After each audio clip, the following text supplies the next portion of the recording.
नमस्कार, हम हाजिर हैं एक बार फिर पैसा वसूल की एक नई कड़ी के साथ। मैं हूं करुणा।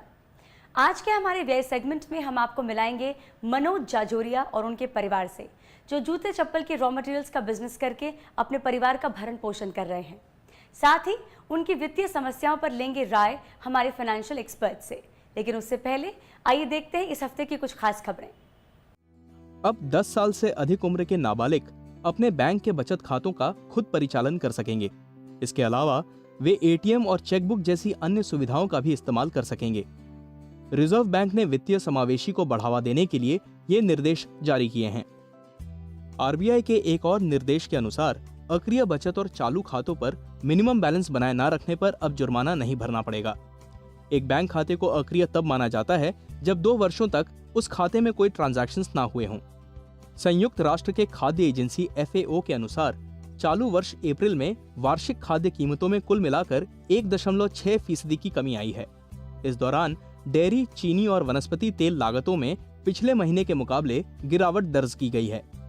Directorate general of civil aviation ने विमानों में उड़ान भरते समय भी इंटरनेट, मोबाइल व लैपटॉप के प्रयोग की अनुमति दे दी है।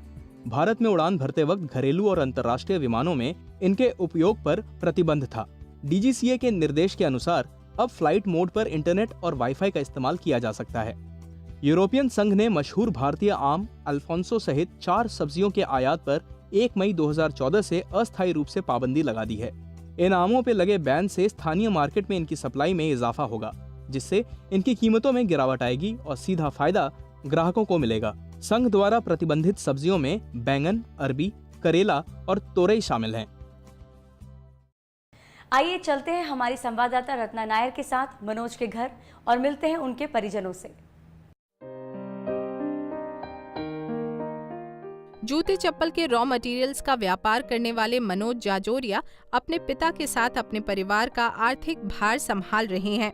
मनोज की पैदाइश राजस्थान की है, लेकिन वे मुंबई में ही पले बढ़े। मनोज केवल 25 वर्ष के हैं और पढ़ाई समाप्त करने के उपरांत वे अपने पिता के साथ इस व्यापार में जुट गए। उनका परिवार एक संयुक्त परिवार है, जिसमें उनकी माता, उनकी पत्नी, उनका 6 महीने का बेटा, उनके छोटे भाई और उनकी छोटी बहन है। उनकी माँ, पत्नी और बहन में से कोई भी नौकरी पेशा नहीं है। मैं मेरे पिताजी के साथ शॉप चलाता हूँ और हमारी मंथली इनकम 50,000 रुपया है और ये कभी कम कभी ज़्यादा होती रहती है। जाजोरिया परिवार का कुल व्यय लगभग 20 से 25,000 रुपए है, जिसमें रोजमर्रा के खर्चे, भाई की पढ़ाई इत्यादि शामिल हैं। मनोज लगभग 15 से 20,000 रुपए प्रति माह बचा लेते हैं, जिसमें से 10,000 रुपए वे अपनी 20 साल की बहन की शादी के उद्देश्य से बैंक के बचत खाते में जमा कराते हैं। इसके अलावा मनोज ने अपने परिवार के लगभग हर सदस्य के नाम पर जीवन बीमा की एंडाउमेंट पॉलिसी ले रखी है, जिसके लिए वे सालाना लगभग 39,000 रुपए प्रीमियम भरते हैं। मनोज ने अपनी बहन के विवाह के लिए गहनों में कोई निवेश नहीं किया है। बचत खाते में रखे पैसों से ही वे गहने खरीदने की इच्छा रखते हैं। मनोज का घर उनके पिता द्वारा खरीदा हुआ है और उस पर कोई लोन नहीं है। जीवन बीमा और बचत खाते के अतिरिक्त मनोज ने कोई फाइनेंशियल प्लानिंग नहीं की है। मेरी एक छोटी बहन है, उसकी शादी के लिए मुझे, और मेरा एक छोटा भाई है उसकी पढ़ाई के लिए, और मेरा एक छोटा 6 महीने का एक बच्चा है। मुझे किस तरीके से निवेश करना है। आपने देखी जाजोरिया परिवार की आर्थिक स्थिति। अब आइए लेते हैं हमारे फाइनेंशियल एक्सपर्ट किशोर बी काले से इनकी समस्याओं पर राय। आपको अपने बिजनेस को micro, small and medium enterprise development act के तहत रजिस्टर्ड करना जरूरी होगा। टर्म इंश्योरेंस आप अपने लिए 50 लाख रुपए की एक पॉलिसी ले लीजिए जो 30 साल के लिए होगी। अपने पिताजी के लिए 15 साल की 25 लाख के लिए एक टर्म पॉलिसी जरूर ले लीजिए। पिताजी के लिए और आपके लिए दोनों 25-25 लाख के 2 PA पॉलिसी जरूर ले लीजिए। बहन की शादी, उसके लिए आप वो अपनी सेविंग किसी शॉर्ट टर्म डेट फंड्स में अभी इन्वेस्ट कर दीजिए।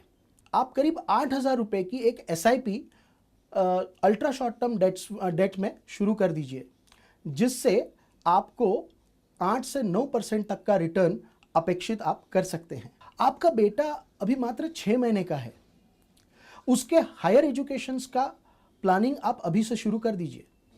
उसके लिए आप हर महीने 2,000 रुपए की SIP म्यूचुअल फंड्स के किसी इक्विटी स्कीम में लगाकर आप अगले 16 सालों में 15 से 17 लाख रुपए तक का एक बड़ा कॉर्पस उसके एजुकेशन के लिए जमा कर पाएंगे। रिटायरमेंट के लिए इन्वेस्टमेंट करना आपके लिए बहुत ज़रूरी है और इसके लिए मैं आपको यह सलाह दूंगा कि आप इक्विटी म्यूचुअल फंड्स में SIP के जरिए इन्वेस्टमेंट्स करना शुरू कर दीजिए। इसके साथ साथ ही आपने नेशनल पेंशन स्कीम में भी इन्वेस्टमेंट्स करना ज़रूरी है। अब वक्त हो चला है एक ब्रेक का। ब्रेक के बाद पेश करेंगे होम लोन पर एक रिपोर्ट। देखते रहिए पैसा वसूल।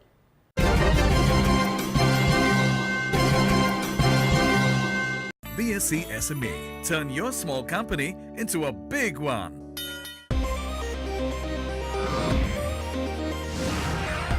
India's fastest currency derivatives exchange is here. BSE CDX, powered by Bolt Plus.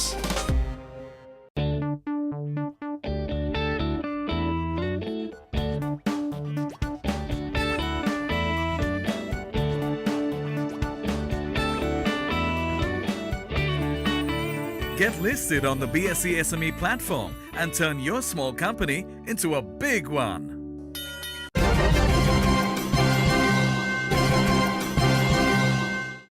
अपना घर खरीदना किसी भी व्यक्ति का सपना होता है, लेकिन पैसों की कमी की वजह से अक्सर इस सपने में अड़चन आ जाती है। विभिन्न बैंक हमारी इस मुश्किल को दूर करने के उद्देश्य से होम लोन प्रदान करते हैं, लेकिन लोन लेते वक्त हमें सतर्क रहना चाहिए। किन बातों पर खास ध्यान देना जरूरी है, हम जानेंगे हमारी संवाददाता रत्ना नायर के साथ। सपनों का आशियाना बनाने का ख्वाब हम सभी का होता है। इस सपने को साकार करने में मददगार साबित होते हैं होम लोन्स। घर का हसीन सपना बुरा सपना न बन जाए, इसलिए होम लोन से जुड़ी सभी नियम और शर्तों के बारे में पूरे तौर पर जानकारी हासिल करना बेहद जरूरी है। आप यदि होम लोन लेना चाहते हैं तो अपने जरूरी दस्तावेजों को अप टू डेट रखें। आपके पैन कार्ड की कॉपी, आपका एड्रेस प्रूफ, आपका IT रिटर्न, अगर आप सैलरीड इंडिविजुअल हैं तो आपका फॉर्म 16, और अगर आप का खुद का व्यवसाय है तो उस केस में आपका IT रिटर्न के साथ साथ आपकी बैलेंस शीट, कैपिटल अकाउंट, वो सब भी देना जरूरी होगा। होम लोन लेने से पहले ये जांच लें कि जो प्रॉपर्टी आप खरीदने जा रहे हैं उस पर कोई विवाद तो नहीं है, यानी जो प्रॉपर्टी आप खरीद रहे हैं वह कागजी तौर पर सही होनी चाहिए। आप शहर के विकास प्राधिकरण निगम आदि में जाकर प्रॉपर्टी की वैधता और उसके मालिकाना हक के बारे में पूरी जानकारी लें। होम लोन में कई बार बैंक और हाउसिंग फाइनेंस कंपनियां गारंटर की भी मांग करती हैं। अगर वो अंडर कंस्ट्रक्शन है तो बिल्डिंग का CC मतलब कमेंसमेंट सर्टिफिकेट, अगर बिल्डिंग पूरी तरह तैयार हो चुकी है तो उसका फिर OC यानी ऑक्यूपेंसी सर्टिफिकेट मिलना जरूरी है। साथ में उसका अप्रूव्ड प्लान होना चाहिए। अगर आप रीसेल प्रॉपर्टी खरीद रहे हैं, जिससे आप परचेज कर रहे हैं उनके साथ जो एग्रीमेंट हुआ है, उससे पहले जिस पार्टी के साथ में एग्रीमेंट हुआ है वो पूरी एग्रीमेंट की कॉपी आप ले लें। किसी को भी लोन उसकी आमदनी और कर्ज चुकाने की क्षमता के आधार पर मिलता है। होम लोन देने वाले देनदार लोन की राशि के रूप में प्रॉपर्टी की 80% वैल्यू के बराबर लोन देते हैं। छोटा मोटा कारोबार करने वाले लोगों को अपने कारोबार की साइज और प्रोडक्शन बढ़ाने में पूंजी की जरूरत पड़ती है, पर अक्सर इस पूंजी का इंतजाम करने में उन्हें अच्छी खासी कठिनाई उठानी पड़ती है। ऐसे में आवश्यक पूंजी का इंतजाम कहां से और कैसे किया जाए, इससे संबंधित जानकारी दे रही है हमारी फाइनेंशियल एक्सपर्ट दीना मेहता। अगर आप छोटे धंधे के मालिक हैं तो बहुत सारी सुविधाएं आपके लिए फाइनेंस के लिए सरकार ने कर रखी है। बैंकों में खास SME का एक डिवीज़न होता है जहां पे कम इंटरेस्ट पे और बहुत सारा पेपर वर्क किए बगैर आपको पैसे मिल सकते हैं। उसके अलावा कई डेवलपमेंट इंस्टीट्यूशंस है जैसे कि सिडबी है, प्राइवेट इक्विटी फंड्स है। अगर आप स्मॉल स्केल में हो, आपका टर्नओवर 50 या 100 करोड़ का हो तो आपको वो PE फंड से भी पैसे मिल सकते हैं। और आखिर में अगर आप चाहो तो आप बॉम्बे स्टॉक एक्सचेंज में अपने आप को लिस्ट कर सकते हो और उसमें एक खास प्लेटफॉर्म बना गया है जो स्मॉल और मीडियम एंटरप्राइजेस के लिए ही है, तो वहाँ से भी आप पैसे रेस कर सकते हो। प्राइवेट मनी लेंडर्स है, उनके पास अगर आप पैसे लोगे तो आपको 18, 24 या 36% तक ब्याज देना पड़ता है।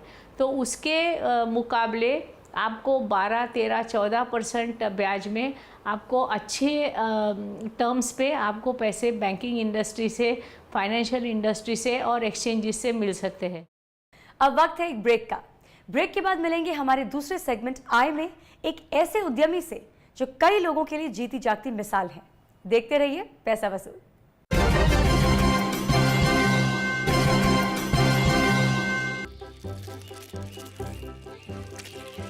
Everyone's moving to India's fastest growing derivatives market.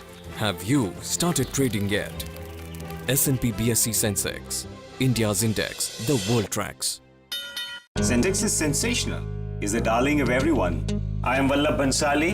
I've been associated with the BSE since 1981. Come, feel the financial pulse of the nation. S&P BSE Sensex, India's index, the world tracks.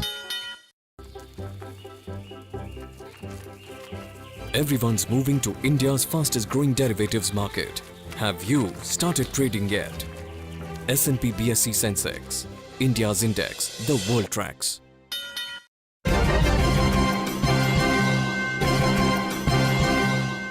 Welcome back. आप देख रहे हैं पैसा वसूल। शारीरिक रूप से अक्षम होने के बाद कई लोग समझते हैं कि अब वो आगे जीवन में कुछ नहीं कर पाएंगे, लेकिन रवि सुबैया ऐसा नहीं मानते। बचपन में पोलियो का शिकार होने के बाद भी रवि ने खुद को कभी भी अपनी अक्षमता का एहसास नहीं होने दिया। अपनी शारीरिक बाधाओं के बावजूद रवि ने जीवन में आई हर विपरीत परिस्थिति का डट कर सामना किया और आज अपनी मजबूत इच्छा शक्ति के सहारे शुरू किया एक केबल न्यूज नेटवर्क का कारोबार। संजीत कुमार की इस रिपोर्ट में हम मिलेंगे रवि सुबैया से और जानेंगे उनके सफर के बारे में। डॉक्टर रवि सुबैया का बचपन एक संघर्ष और कठिनाई की कहानी है, जिसका सामना शारीरिक रूप से अक्षम हर एक बच्चा करता है। एक गरीब परिवार में पैदा होने के कारण उनके जीवन में आई चुनौतियां और भी प्रबल हो गईं। 3 साल की उम्र में वे पोलियो के शिकार हुए। इलाज के लिए जब वे अस्पताल में गए तो डॉक्टरों ने बोला कि इनके बचने की संभावना काफी कम है, लेकिन उन्होंने असाधारण इच्छा शक्ति का उदाहरण देते हुए जिंदगी की ये जंग जीत ली और आज वो खुद अपने पैरों पर खड़े हैं। जब 3 साल का मेरा उम्र था तब मैं अच्छा चलता था, फिर बीच में मुझे पोलियो हो गया था और डॉक्टर ने पूरा हाथ छोड़ दिया था कि मैं बच नहीं पाऊंगा, क्योंकि वह वहाँ पर उस टाइम पे इलाज नहीं था। तो मेरी माँ बहुत हताश हो गई, दुखी हो गई कि हमारे पास पैसे नहीं थे, तो इसलिए उस हिसाब से वो मुझे ख़त्म करने वाले थे। लेकिन वो जब गए थे दरिया में कि वो मुझे फेंक नहीं पाई, वहाँ पर उसने एक आवाज़ सुनाई कि ये बेटा मेरा है, आज के बाद इसका पालन पोषण मैं करूँगा। गरीबी और पोलियो से पीड़ित होने के बावजूद रवि ने अपनी दृढ़ इच्छा शक्ति के सहारे खुद अपने परिवार की आर्थिक जिम्मेदारियों में योगदान करने की ठान ली। पढ़ाई लिखाई के दौरान पैसों की तंगी से जूझ रहे अपने परिवार को आर्थिक मदद करने के लिए उन्होंने ट्यूशन क्लासेस लेना शुरू कर दिया। रवि का बचपन इन्हीं संघर्षों में कहीं खोकर रह गया। रवि ने ग्रेजुएशन की पढ़ाई पूरी करने के बाद अपने परिवार की इच्छा के विपरीत एक एंटरप्रेन्योर बनने की सोची और शुरू किया एक लोकल केबल न्यूज नेटवर्क का कारोबार, जिसमें बहुत चैलेंज था, बहुत मुश्किल थे। तो वो मेरे को प्रोफेशन अपनाना था। शायद दुनिया के सबसे पहले और एकमात्र फिजिकली चैलेंज टीवी जर्नलिस्ट हूँ। तो मैं ये चाहता था कि मैं ऐसे कोई चैनल चालू करूँ जिसके कारण मेरा नेटवर्क भी पॉपुलर हो और लोग हमारे चैनल को भी देखें। इसी उद्देश्य से मैंने न्यूज़ चैनल चालू किया। शारीरिक रूप से अक्षम रवि के लिए यह कारोबार इतना आसान नहीं था। इस बिजनेस को शुरू करने में उन्हें कुछ कठिनाइयों का सामना करना पड़ा। केबल ऑपरेशन के टाइम पे मुझे यहाँ का जो पहले का ऑपरेटर वो चालू ही करने नहीं दिया। मुझे बहुत थ्रेटनिंग आए थे, उल्टे मुझे मारने के लिए बहुत सारे लोग भी आए थे, मुझे मारा भी था। रवि दुनिया भर के उन चुनिंदा लोगों में से एक हैं जिन्होंने अपनी शारीरिक बाधाओं को अपनी सफलता के रास्ते में नहीं आने दिया। स्थानीय स्तर पर उनका केबल न्यूज का कारोबार काफी अच्छा चल रहा है और इससे वो अच्छी खासी कमाई भी कर रहे हैं। लगभग साल का समझो कुछ भी नहीं हुआ तो 50 लाख तो हो ही जाता है। प्रॉफिट मार्जिन 20% तो मिलता ही है। साहस, दृढ़ता और आत्मविश्वास ही उनके जीवन का आधार है।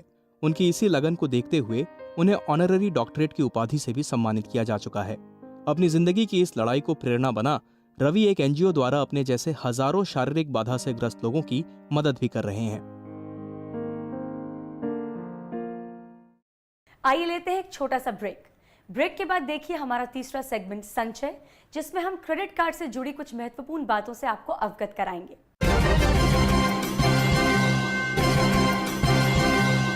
The new mobile app from BSE. Now take BSE wherever you go. BSE CDX, powered by Bolt Plus. Mood of the nation is always in tandem with Sensex. I am Ketan Marwadi and have been associated with BSE since 1990. Come, feel the financial pulse of the nation. S&P BSE Sensex, India's index, the world tracks. Losing a lot on transaction fees? Become a member of the BSE and pay 99% less. BSE, experience the new.